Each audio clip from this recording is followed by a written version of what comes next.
In a world where everyone and their brother has a podcast, one stands alone. It's been called one of the podcasts of all time. Welcome to Internet Killed the Video Store.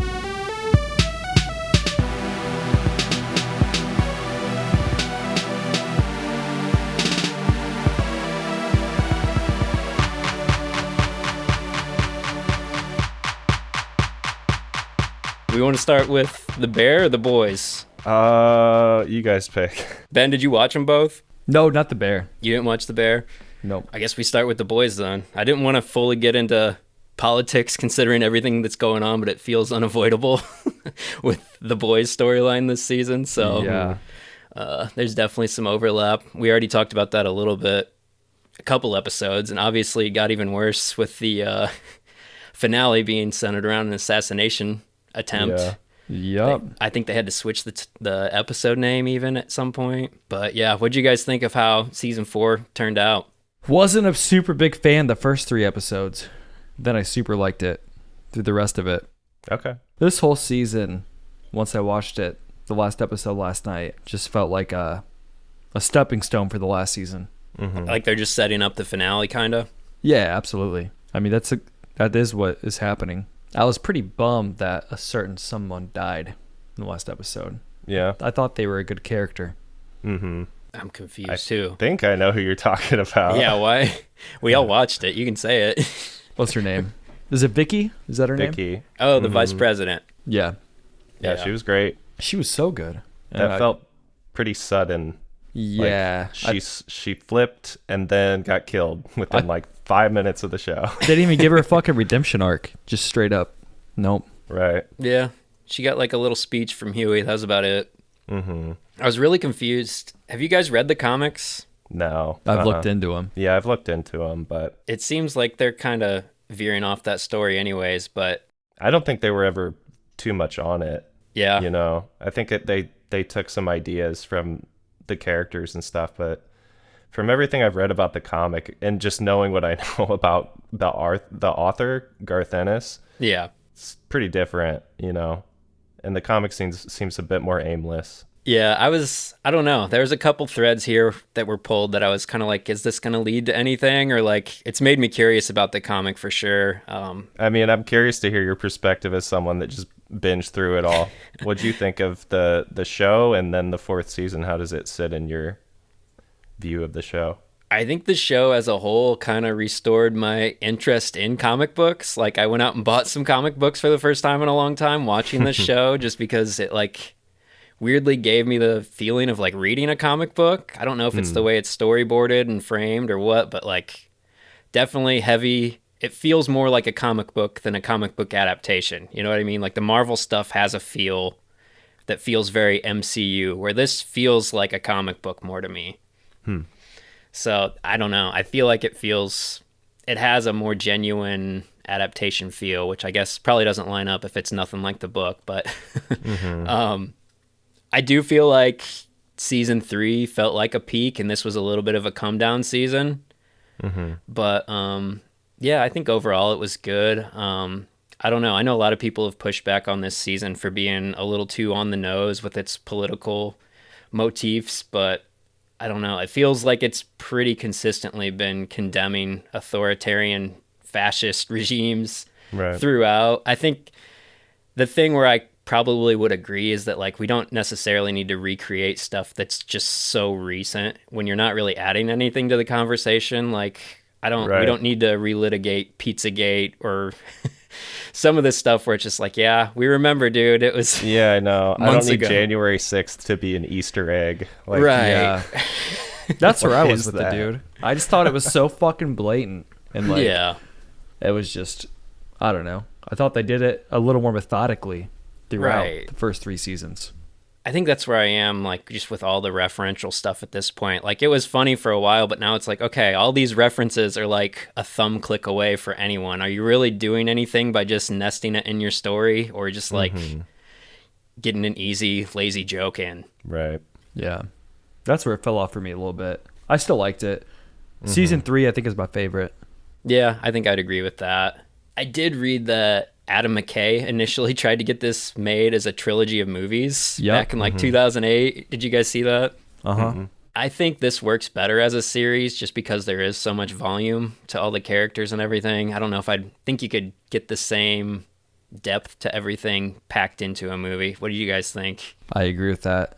I agree with that, but as I feel about almost every TV show at this point, I think this should have been their last season. Yeah. You could feel them stretching a little bit. Yeah, man. Like, I didn't need, like, the Frenchie boyfriend plot line. I didn't need Kimiko going to therapy. Yeah. I don't need literally 100 hours of Butcher talking to his imaginary friend. Yeah. Like, this show pulls the same shit over and over sometimes, and I'm just like, I still really enjoy it, and the finale was enough to like propel me into, wow, I really wonder what's going to happen next season. I'm looking forward to that. I wanted to watch another episode when I was done with it. Yep. Yeah. But I didn't feel that way the rest of the season. Yep. Honestly, like the rest of the time I was slogging through so that we could talk about it on the show. There's a lot of really good character development in the first 3 seasons with Starlight and Huey and even Butcher. And this season, it just feels like they didn't know what to do with Butcher at all. Like they just kind of hit him over in the corner to talk to Jeffrey Dean Morgan for the season. Oh my gosh. And I kept forgetting Jeffrey Dean Morgan was in the show. And then I'm like, oh shit, there he is again. He was great. Yeah. Like, I like that guy. He's really a unique actor. Yeah. But it was just too much of it. And like, it didn't need that twist. No, and it was an obvious twist, and right. I don't know. We've seen it done 100 times, much more convincingly. So I thought that the Soldier Boy thing was a way bigger twist. No, when it finally happened, I was like, oh, that's why he's only in scenes with Carl Urban, and I keep forgetting he's in the show. That's obvious. Okay, duh. And for all the good character development with like the central 3, I don't feel like they spend any time really fleshing out Frenchie and Mother's Milk. Like those characters don't have a lot of depth. So like when they had that whole twist of Frenchie getting in a relationship early, I'm just like, why? What? I don't care about this. Yeah. I was stoked that Kimiko finally talked, dude. Yeah, I was waiting cool. for that to happen. I was excited about that. That was like kind of the payoff to their storylines. It just seemed like it took a lot to get there.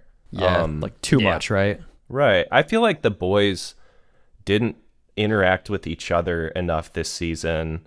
And like the Butcher-Huey relationship is non-existent. And that was something that really drew me into the show. Yeah. And honestly, I still think season 1 is the best because of how good those actors are together in that season. Mm-hmm. And like Homelander, that actor knew exactly what he was doing from the beginning. Yeah, he did. And I'm not saying like seasons 2 and 3 or 4 are bad in any way. I've enjoyed all of them, but yeah, I'm just ready for them to wrap it up. I'm glad that the next season is going to be their last. Yeah, same. I think the next season could be so fucking good, though. I think so too.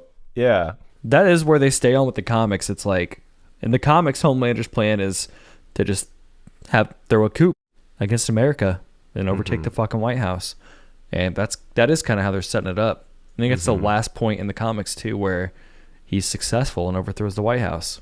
I guess they give him like a really shitty death too. It's like a metaphor. Is like you never meant shit. Like you suck. So they give him a pretty uneventful death. I don't know if it's all the audio editing stuff we've done over the last 2-3 years, but do you think they added weird little voice cracks to Homeboy this season? Like Homelander? Homelander's son. Oh, no, I think the kid's going through puberty. You think that was real? For some reason, that sounded like artificial to me. I don't know. No. Again, I'm probably just listening way too close. Yeah. Is he going to actually kill Homelander? Doesn't seem like it. I don't know. I hope not. I don't think that would be good for him to have to do that. I think the most interesting ending would be one where they don't kill Homelander but take his powers away. Oh my God. And I'm not saying he should get to have like a regular life, but I just think there are a lot more interesting ideas there.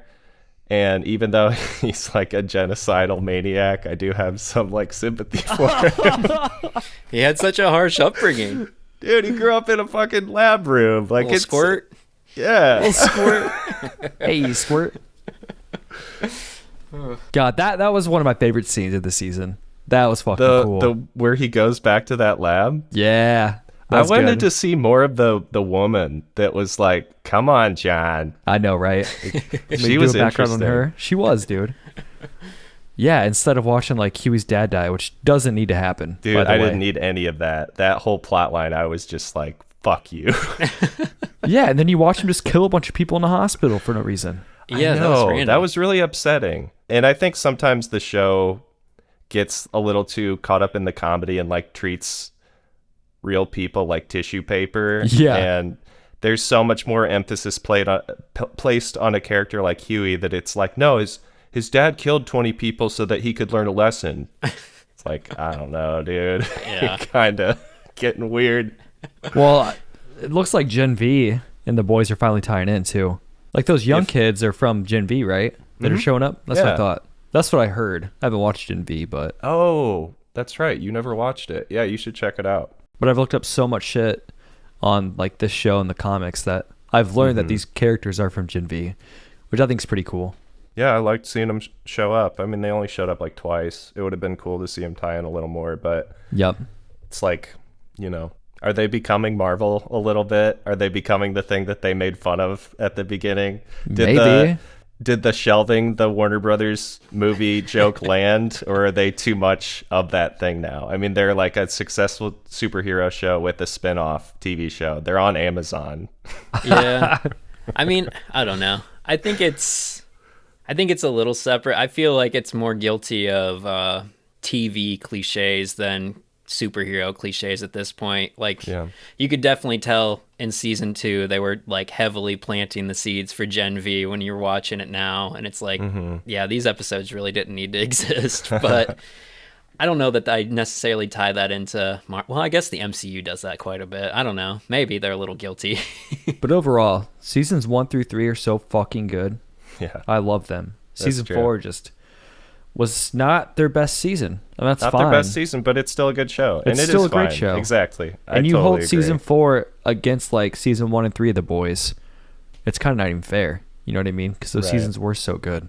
Which do you That's think? like my Furiosa argument. Sorry. No, go Not ahead. to go on a tangent with that, but I saw that movie recently and I was like, this is great. This is great. Yeah. And you know why I enjoyed it more than everyone else? Because I wasn't expecting Fury Road, like a fucking Right. dumbass. Like, come on. That's me. I'll raise my hand. No. I was not meaning that. No.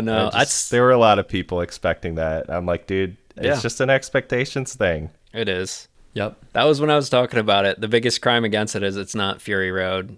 I mean, other than that, Good movie. it's not bad. Yeah, definitely.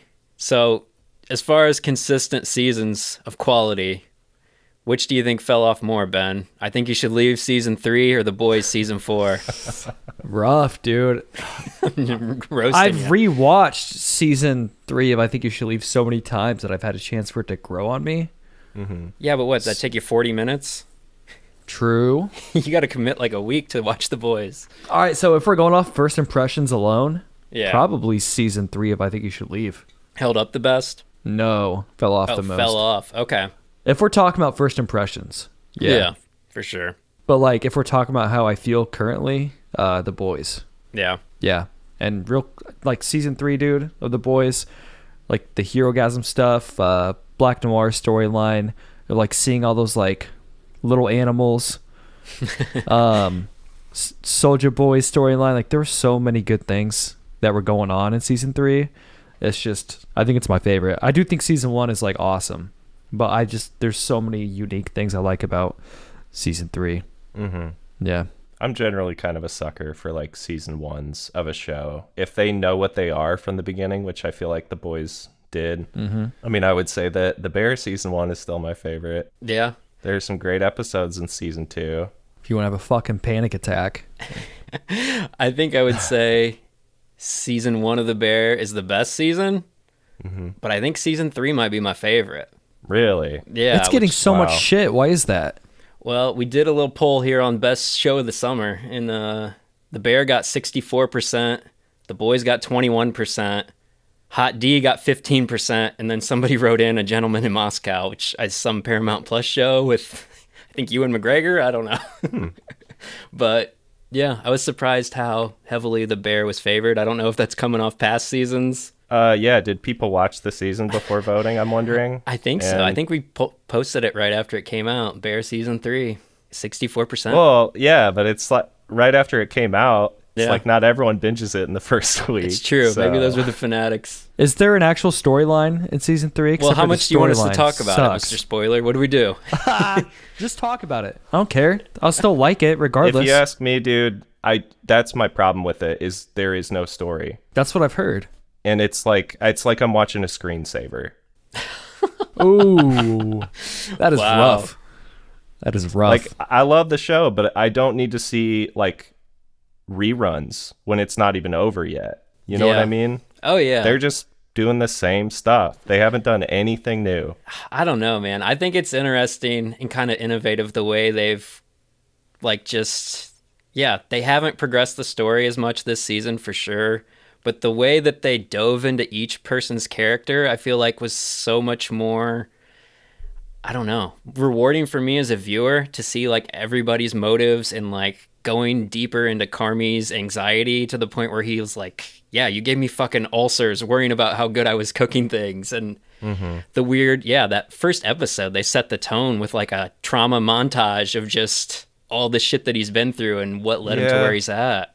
But I just didn't feel like any of that was stuff we hadn't seen, you know? And Yeah. to do it in that way is cool. And I get that, like, I think that is just an episode that a lot of people are going to feel one way or the other about, you know? And I can understand why people appreciated it, but, like, the magic trick just didn't work on me. And, like, after the first commercial break and the fucking Trent Reznor song fades back in, I'm like, oh God, it's the whole episode. It's all going to be this. It's this the whole time. And it was. Yeah. And I'm glad you enjoyed it. I did, And man. I haven't finished the season. I'm only 5 episodes in. Wow. I can't. I don't think you've even got to my favorite episodes then. Yeah, I don't know. So then maybe I'm completely wrong, but that's like my, I know you don't like the mid-season take or whatever, but No, you're good. that's what I got. And I think it's important because I don't know. I kind of said the same thing about The Boys. Like, I think that the finale brought me back around on that season. Yeah. And this could do the same thing. Later episodes could do the same thing. But so far, I'm just like, dude, what happened here? And I think what happened, because what I heard is that they were going to do a 3rd season. That was going to be the last season of the show. Okay. And then FX said, how about 2? Yeah. And they said, okay. Yeah. And so what we got was a season of television stretched out into 2 seasons of television, and we only saw the first half, right? Yeah. And I've only seen the first half of that. So So, you've seen a quarter, right? so I'm not feeling fulfilled. Yeah. I think my thing with season 2 is it felt too narrative focused for me, where like at the end of the season, I'm just like, okay, I guess this is the restaurant now. It's this 5-star thing. It's open. It's going. Whereas this one, like, season 3 is much more focused on exploring these deeper themes, like just about the creative process and collaboration and I don't know, what it takes to produce greatness. And it kind of looks at like the whole whiplash theory of like, does your trauma push you to this place to make great things? Like, is that a necessary part of it? And I don't know. I think just exploring that stuff is what drew me to it and what made it so fascinating. And the way it did it in like these super close up, I don't know, almost like still life portraits of these characters. But yeah, I think it was the second episode that like threw me off. The first one was definitely weird with like all the weird flashback stuff going on. But the second one where it's just like Carmi Like a and bottle Richie episode. are just like arguing for like 30 minutes. No, fuck you, no, fuck you. And that's the episode. That was the one where it's like, okay, what the hell? Are they stretching here now? What's going on? But the way they depicted the trauma each character is carrying with them, they're being haunted by it. It's just constantly in their mind, that anxiety, I thought was really unique. Like, part of me says, okay, you look at that first episode and it's unlike any other episode of TV I've ever seen. And it's like, wow, are they pushing the format and pushing the boundaries of like what an episode of TV can be? And then the cynical side of me is like, well, is this just what it looks like when a prestige drama has to fill a season. Like, you know, sitcoms had to do 20 episodes a season and they'd throw in a clip show just to meet the episode quota. So I think I could see it either way. But for me, I think the depth to the characters and the exploration of those deeper themes is so well written. The stuff about legacies and apologies and everything that like builds on these bigger themes that ripple throughout, and like it's a little more, I don't know, meditative and thoughtful about what it's trying to say, instead of just, all right, how do we do a restaurant? How do we do it better? How do we fix these problems? It's like, I'm not even really that interested in that stuff. So to focus more on these larger, like macro themes got my attention a little more. I get that. And the view has definitely shifted. And I just felt like a lot of the themes that you're talking about, I felt like they were there. And they might not have been as in focus, but I think that's what I did enjoy about the show, is that it took to like episode 6 or 7 of season 2, like the famous holiday episode, right, for you to really truly understand like why some of these characters are the way they are. And we had already seen mean chef, I want to call him Jeff Winger, Joel McHale. Joel McHale. That's his Community character. But gotcha. Maybe I'm wrong about this, but there's a part early in the season where like everyone's mad at Carmy and they think what he's doing is not good. And then the guy whose mom just died tells him, no, I think this is all like a really good idea. And to me, I was just like, I hope that this isn't what the show is actually trying to say, is that like these two characters are correct about all this stuff. Because I've started the season feeling like Carmy trying to get a star for his restaurant is not what I want for the character. So it's just frustrating to watch that play out for the first 5 episodes, probably more. So. Yeah, I'm curious where they take it, because, I mean, that's kind of been like a thing in sports too, of like the whole Mamba mentality of Kobe Bryant's like, I don't have time for friends. I only focus on being great. I got to isolate myself and make myself just concentrated on this one thing, and that's it, and that's how you become great. And that's kind of what the show is saying in a way, and I feel like that's starting to lead to the divide between Sydney and Carmy, and where they kind of like butt heads a little bit, especially because like Sydney's wanting to collaborate more and Carmy's like, no, I know what it takes, just do what I say.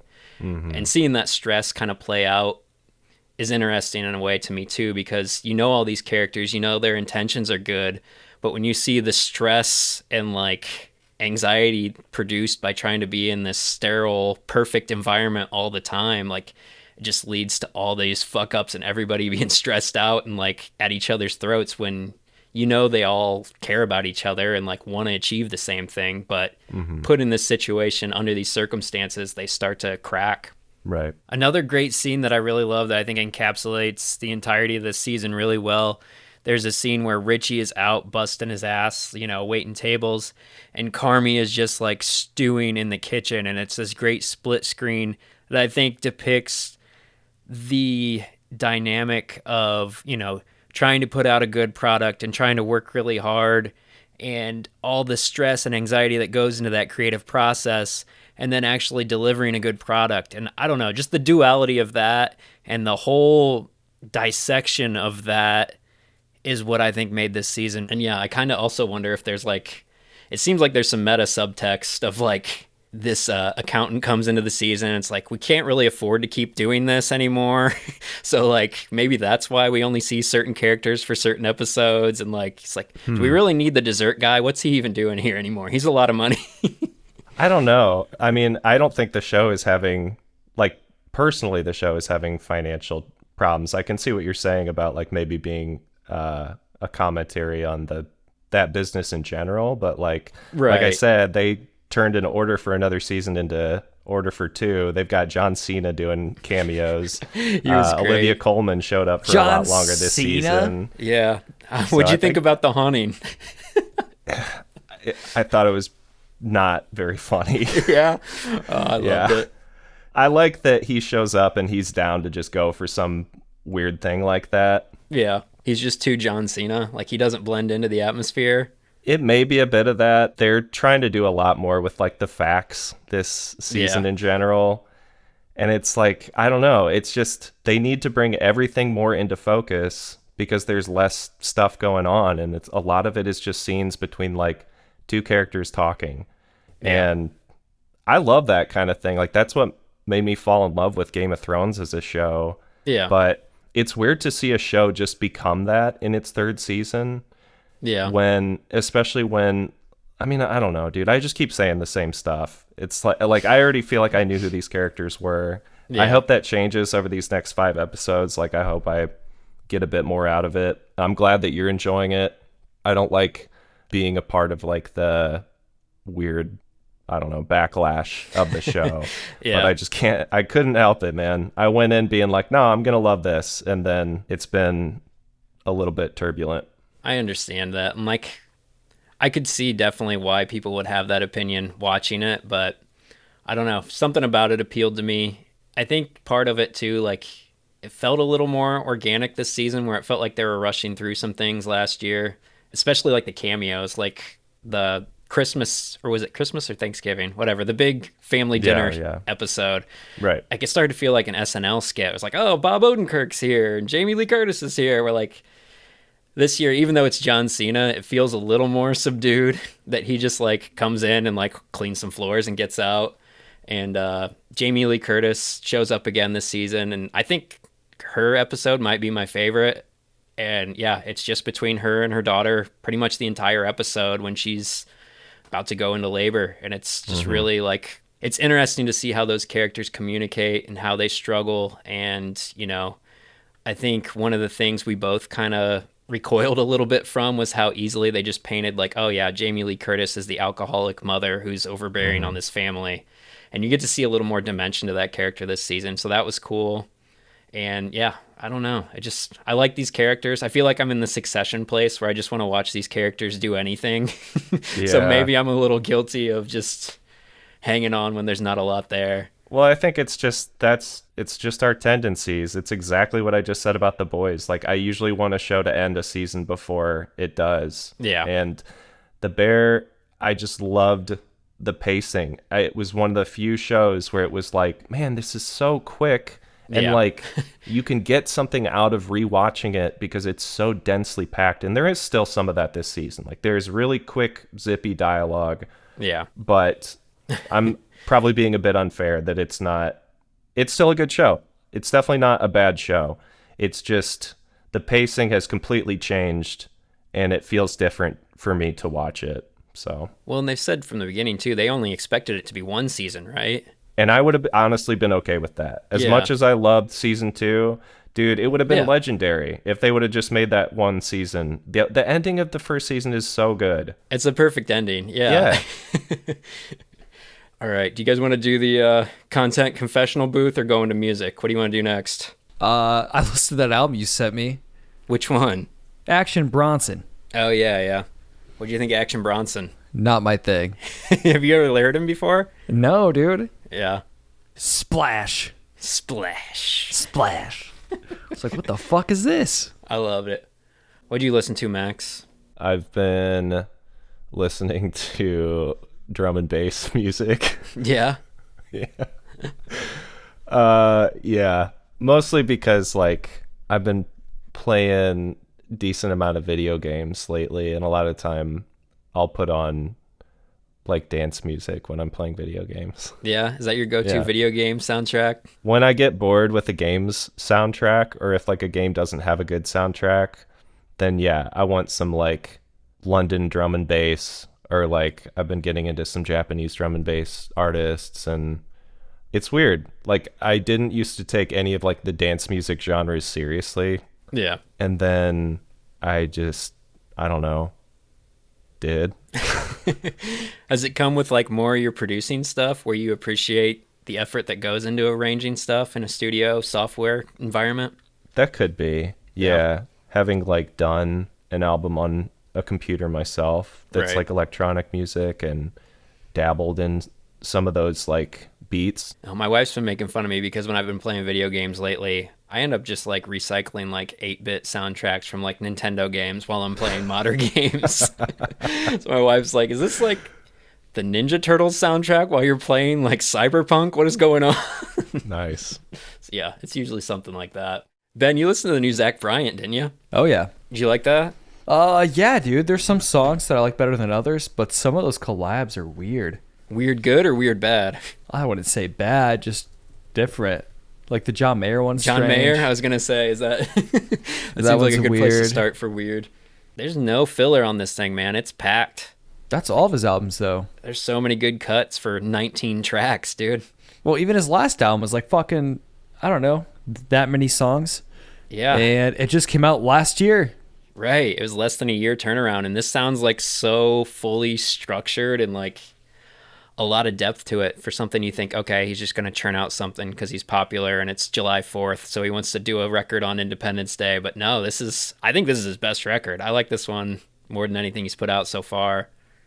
And I don't. You're rolling your like eyes. it. I like it. Yeah. I think some of the other stuff is better. I mean, I just prefer it. It's hard to say better.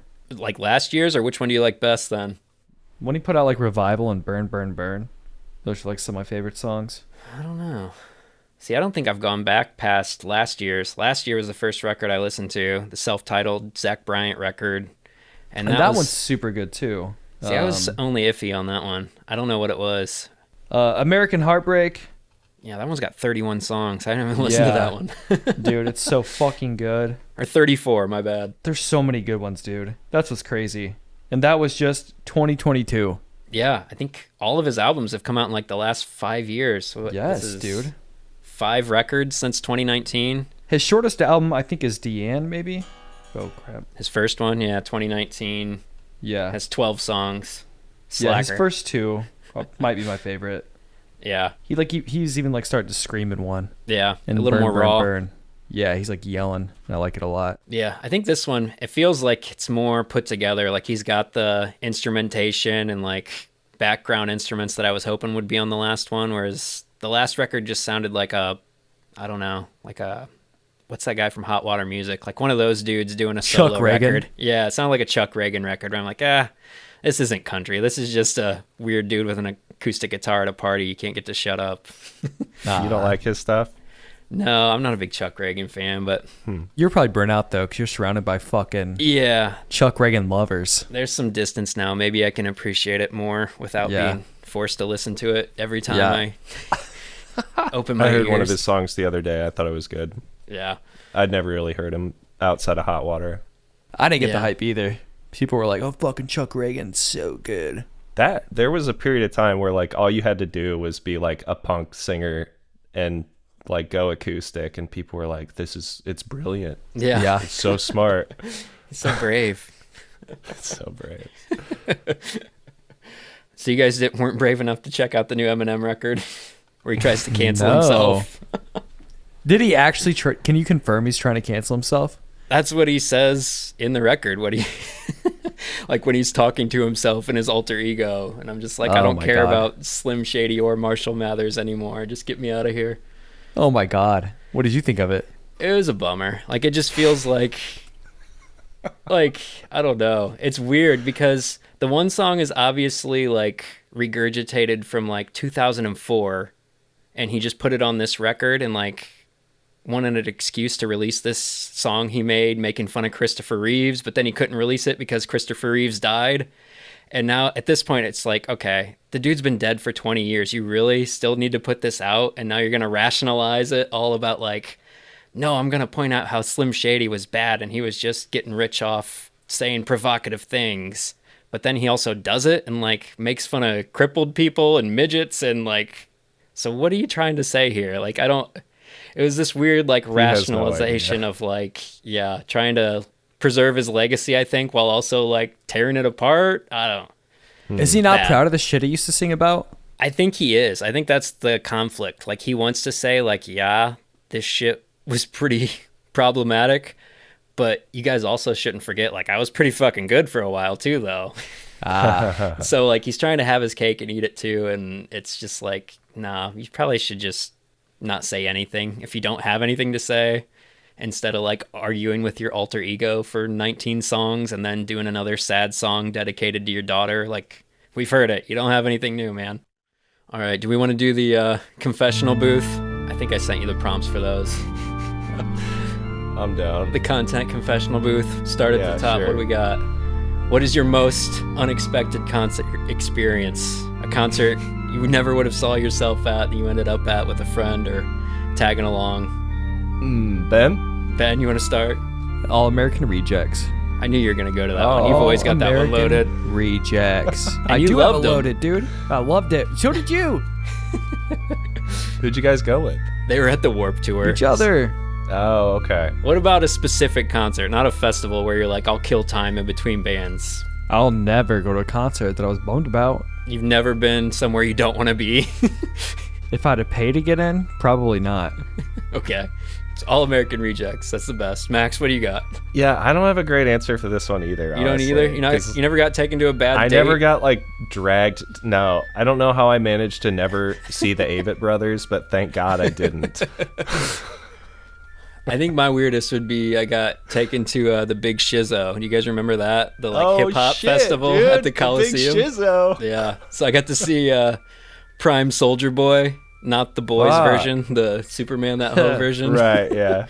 And Pitbull played, and that was before I knew who Pitbull was.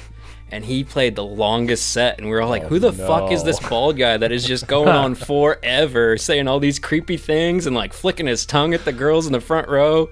Little did I know he'd go on to be Pitbull. And then T-Pain, who had a verse in 50 different songs, and so he would just play that verse from that song and then fade out, and that was it. So it was really weird. I always wondered how people did that when they featured on a song, and that's I guess how they do it, or at least how T-Pain did it. He did his verse from The Good Life and then cut off when Kanye would start, and that was it. I don't think you're supposed to do it like that. Yeah, it was weird. All right, what is the most watched hours of a reality show you've spent either willingly or unwillingly? Ben, you're the reality king around here. What do you got? Vanderpump Rules. Is that your most guilty confession? You haven't watched one worse than that? Because you said you like that, and you're not even ashamed of it. Still guilty though. Yeah. Max, what do you got? All right, we're not gonna discuss it, but it's Say Yes to the Dress, and we're not gonna talk about it. We're gonna move on. Wait, okay. Can I have one follow-up? We're not gonna talk about it. All right. We're not gonna talk about it.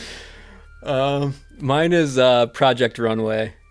I think I've seen Nice. almost all of those, and it weirdly reminds me of being in design school with our projects when we would have a critique and we'd all go up there to compete against each other. So I think I like that aspect of it, and That's cool it though. wasn't so much of an argument to get me to watch that. Oh yeah. As you'd think it would be. We can put it on. I'm fine. That's fine. Yeah, put it on. Yeah. If you have to, I guess. If you want to watch it. All right. Do you have any worst merch you've purchased where you have instant regret?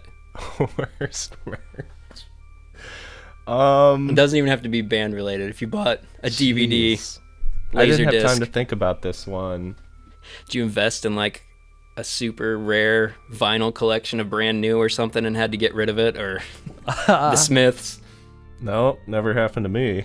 I think mine was just being bummed. I bought tickets to go see the Aquabats, and it was my first time, and I was super stoked about it. And then we realized they had a new CD out, so we went to the mall and bought it, and we got it, and we're like, oh fuck, there's no horn players in the band anymore. What the hell? This concert's gonna suck. All their horn parts have been replaced with keyboard. This is not the Aquabats. Why Oh my God. have a ska band without horns? That was a bummer. That was instant regret. Yeah. I think the closest I can think of is I ordered, this thing must have been over $100. It was a box set of Studio Ghibli DVDs. Oh yeah. And I got it off Amazon, and it showed up, and the sleeve was ripped, which sucked. It was that, and my Star Wars VHS tapes are the only physical media. The Holy Grail. Yeah, that's it, and that's all I need so far. But that was a bummer, and I was looking at those just the other day, and I was like, man, I should have fucking sent this back or something, but I just felt so petty about it, Yeah, Yeah, that is the shitty part about, obviously, it's great to just get on your phone and be a thumb push away from whatever you want, but the quality control kind of sucks when you get a t-shirt and it's like, oh, this is like a fucking iron-on the stiffest, grossest shirt. Man. I never would have bought this. Yeah, clothes are tough to get nowadays. Ben, you got any regrets? I can't think of anything, dude. I was trying. All right, what about most overrated musician?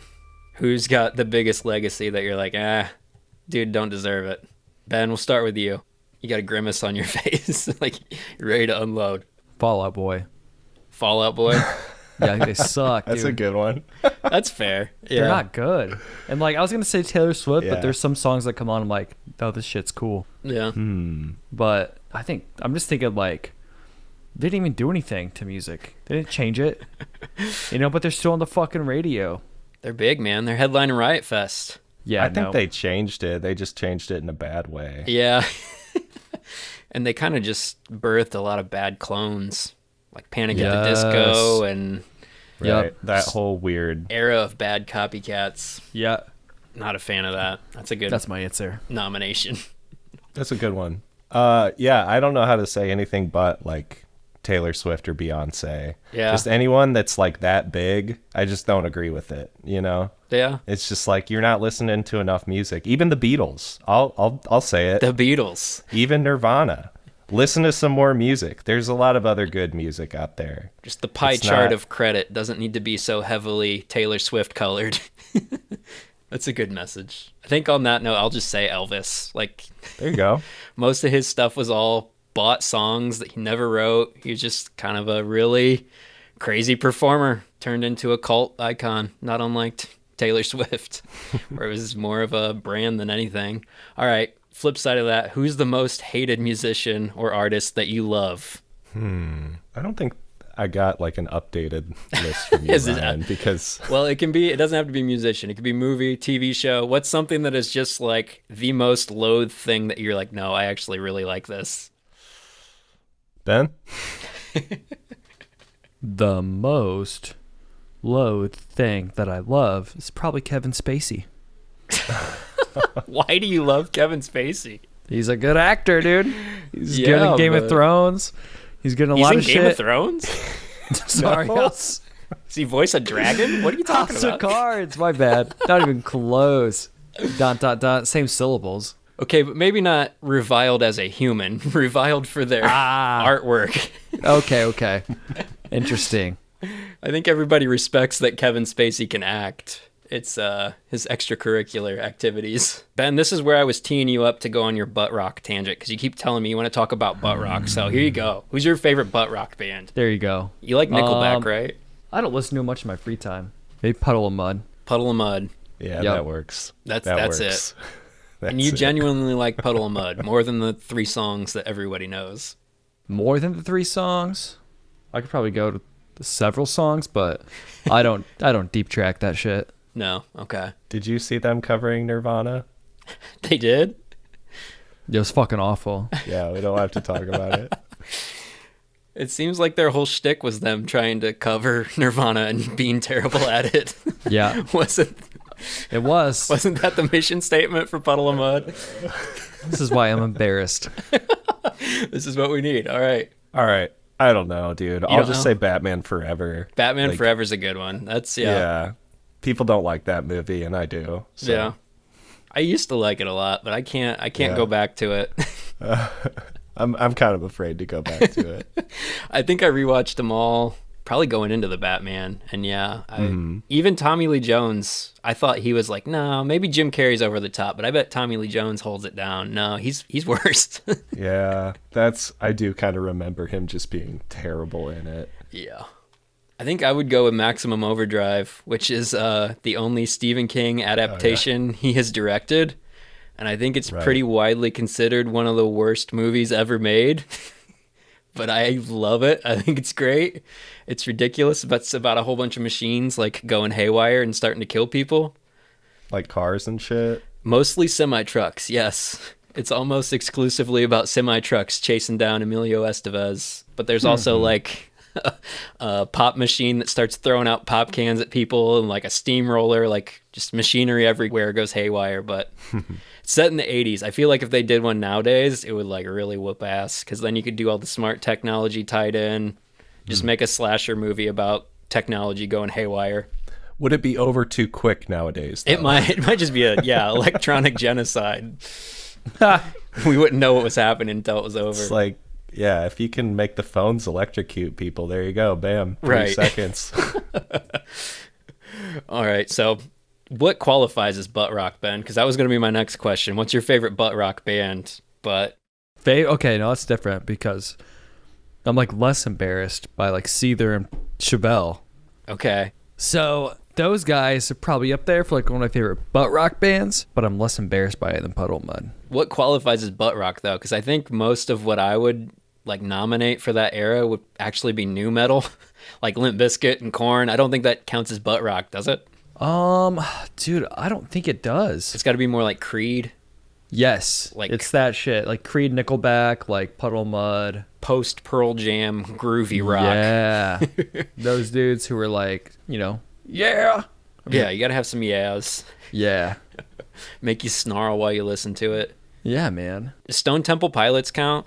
I feel like that might be. I'd say so. It's so close. They're like the godfathers of butt rock. Like they ushered it in, showed you how to make bad radio songs. Yeah, I mean Nirvana damn near ushered it in. I hate to say it, but a lot of people are like, "Oh, this Nirvana band, let's try to do that." They did it way worse. Yeah, there's a lot of that. People trying to be the next Nirvana. Well, dude, and then they were like, what if Nirvana were tough guys? What's that look like? Right. You know? Yeah. What That if was- Nirvana was a bunch of Christians? What if Nirvana was a bunch of... That's what Creed was. Yep, that's Creed. All right, are there any movies or TV shows you know are bad, but it's like a guilty pleasure you watch anyway, just for pure surface entertainment? All the reality TV shows. All the reality TV. All of them. I think I know Dick Tracy's a bad movie, but I love the colors and the soundtrack, so I'm just like, I'm here to look at this. This is nice. Yeah. I'll watch that. It's like very blatant 89 Batman ripoff, but I like it. I feel kind of pretentious saying no. Like, oh no, all the shows I No, watch are great. I only go for substance. Everything I like is good. Yeah.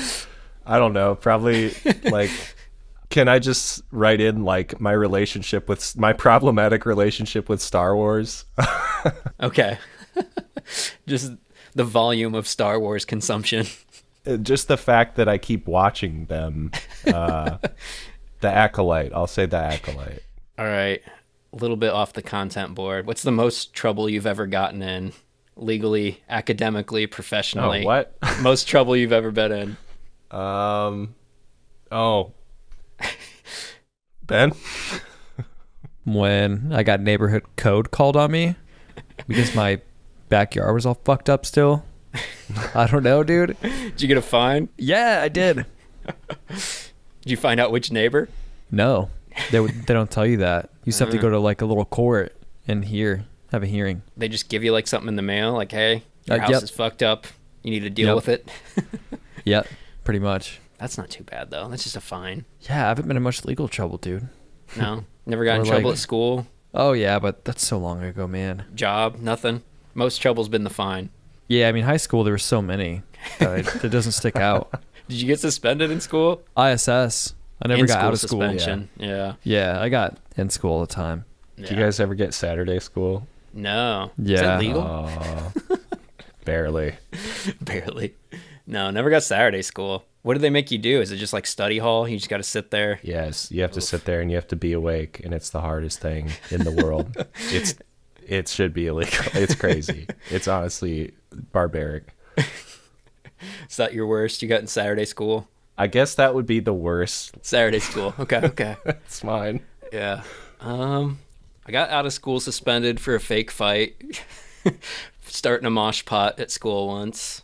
Oh, you started a mosh pit? A mosh pot, as our assistant principal called it. Said it was one of the most violent acts he'd ever seen. It was just Oh, wow. me and my friend like pushing each other and like acting like we were in a fight and just getting a big circle and making loud noises. Yep. That's probably the worst. I've ridden in cop cars when other people have been arrested, but I'm usually like clean at the time, so that's nice. Just to get like a ride along basically. Like, this is what happens, huh? Yeah. The cop wanted me to blow in that breathalyzer like 5 times. I'm like, I swear, dude, I just met up with these guys. I'm clean. But he didn't make you do it ultimately? No, I did it like 6 times, and he was just like, "Nope, do it again. This kid's loaded. I can tell." And I was like, "No, I'm not. But I'll keep blowing. I guess we can try all night." That's hilarious. But I'm not drunk at all. I just met these guys here. Wow. But yeah, Classic cop. classic cops. Is there anything you guys have lied about seeing repeatedly that you've never actually seen? Like a movie or something? Yeah, movie, band, TV, Yeah. whatever. You're like, oh yeah. Oh, I've I'm seen sure. I used to all the time.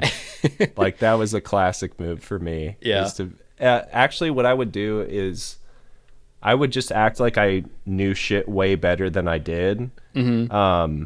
Because I was so determined to be like a legitimate like punk rock kid. that. Yeah. You know, I would listen to like 3 Minor Threat songs and be like, oh yeah, dude, they're like my fucking favorite. They're the Like, best. I'm straight edge and it's cool. Right. I'd say the opposite though, Ryan. I pretended not to like something when I have. Yeah. What did you Yeah. pretend not to like? American Idiot. The entire butt rock segment again? Yeah, and the butt rock stuff. I did re-listen to American Idiot. Again, much like Chuck Reagan, I appreciate it more that I'm not inundated everywhere I go. Like, I can just listen to American Idiot, and it's my choice to listen to American Idiot. Yeah, I like it. yeah. Nice, dude. Yep. Yeah. Jesus of Suburbia, that track's great. I fucking love I tried showing you that, and I thought you hated it. Probably, because, again, it was just another, what's his name? Boomer on 97.3 going, here it is, it's Green Day again.